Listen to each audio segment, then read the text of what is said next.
உன்னத பாட்டு அதிகாரம் 8. ஆ, நீர் என் தாயின் பால் குடித்த என் சகோதரனைப் போலிருந்தீரானால், நான் உம்மை வெளியிலே சந்தித்து முத்தமிடுவேன்.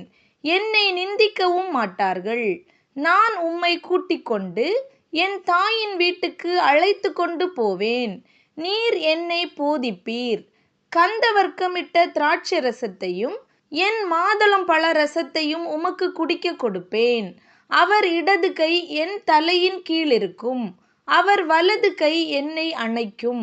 எருசலேமின் குமாரத்திகளே, எனக்கு பிரியமானவளுக்கு மனதாகும் மட்டும் நீங்கள் அவளை விழிக்க பண்ணாமலும் எழுப்பாமலும் இருக்க உங்களை ஆணையிடுகிறேன்.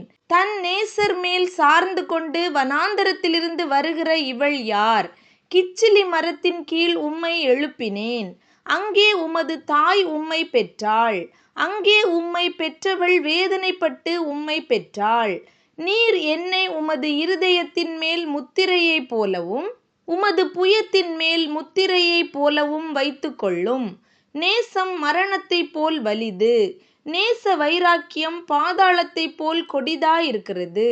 அதின் தழல் அக்கினி தழலும் அதின் ஜுவாலை கடும் ஜுவாலையுமாயிருக்கிறது.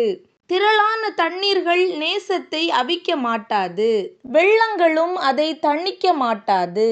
ஒருவன் தன் வீட்டிலுள்ள ஆஸ்திகளையெல்லாம் நேசத்துக்காக கொடுத்தாலும் அது முற்றிலும் அசட்டை பண்ணப்படும். நமக்கு ஒரு சிறிய சகோதரி உண்டு. அவளுக்கு ஸ்தனங்கள் இல்லை.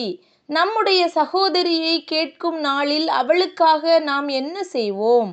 அவள் ஒரு மதிலானால் அதின்மேல் வெள்ளி கோட்டையை கட்டுவோம். அவள் கதவானால் கேதுரு பலகைகளை அதற்கு இணைப்போம். நான் மதில்தான், என் ஸ்தனங்கள் கோபுரங்கள்.